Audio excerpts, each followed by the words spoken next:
Assalamualaikum warahmatullahi wabarakatuh. Yang terhormat Ibu Atika selaku dosen pengampu mata kuliah keamanan pangan, izinkan kami dari kelompok 15 untuk menyampaikan hasil diskusi kami untuk memenuhi tugas ujian akhir semester mengenai analisis kandungan formalin pada bakso dengan spektrofotometri UV vis. Sebelumnya perkenalkan anggota kelompok kami, di mana saya sendiri yang bernama Ervina Apriliapsari dengan NIM 027 dan teman saya Irlesta Rahmalani dengan NIM 031. Nah, poin-poin yang akan kami bahas yaitu ada pendahuluan, kemudian pengertian keamanan pangan sendiri, lalu ada bahan tambahan pangan, kemudian ada formalin, spektrofotometri UV vis, dan juga analisis formalin.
Nah, oleh karena itu, kita harus mengetahui pengertian keamanan pangan sendiri, di mana merupakan kondisi dan upaya yang diperlukan untuk mencegah pangan dari kemungkinan cemaran biologis, kimia, dan benda lain yang dapat merugikan, membahayakan, ataupun mengganggu kesehatan manusia.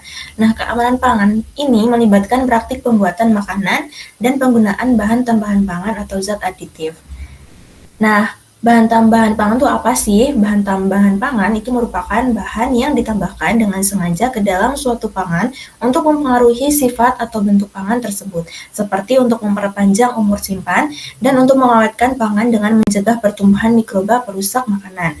Menurut Peraturan Menteri Kesehatan RI nomor 722 garis miring Menkes garis miring per garis miring 9 garis miring 88 BTP yang dilarang digunakan dalam pangan yaitu ada boraks, asam salisilat, dan garamnya, dietilpirokarbonat, dulsin, kalium klorat, kloramfenikol, nitrofurazon, dan yang terpenting pada pembahasan kali ini yaitu salah satunya formalin.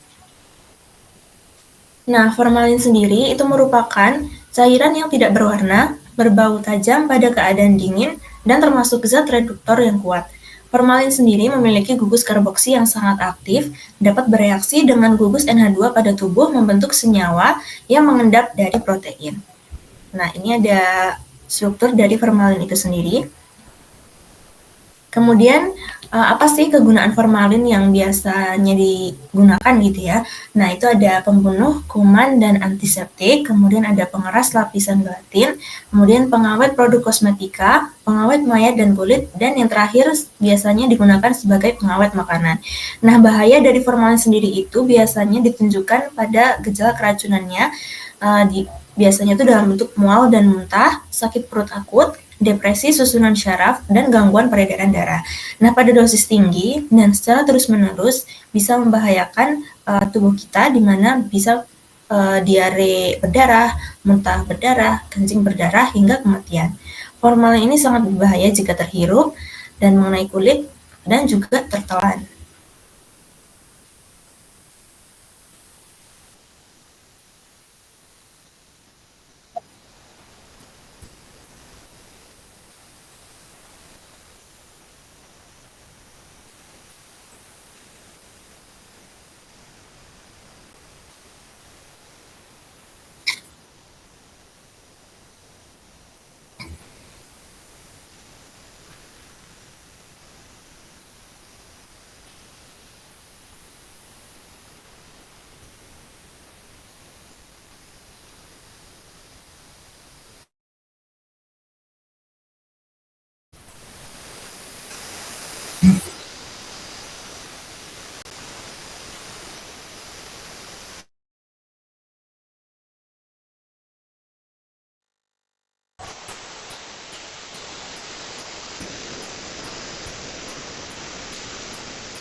Nah, kesimpulan dari penyampaian kelompok kami, yaitu bahan tambahan pangan seperti formalin itu sering dijumpai pada makanan bakso sebagai bahan pengawet daging yang digunakan. Nah, sehingga dapat berbahaya bagi kesehatan tubuh jika dikonsumsi terus-menerus. Kandungan formalin tersebut pada bakso dapat dianalisis secara kualitatif maupun kuantitatif dengan metode spektrofotometri UV vis. Nah, salah satunya dapat menggunakan reaksi kromatropat di mana sampel itu akan berubah menjadi warna ungu jika positif mengandung formalin. Sekian presentasi atau penyampaian hasil dari kelompok 15. Terima kasih atas perhatiannya. Wassalamualaikum warahmatullahi wabarakatuh.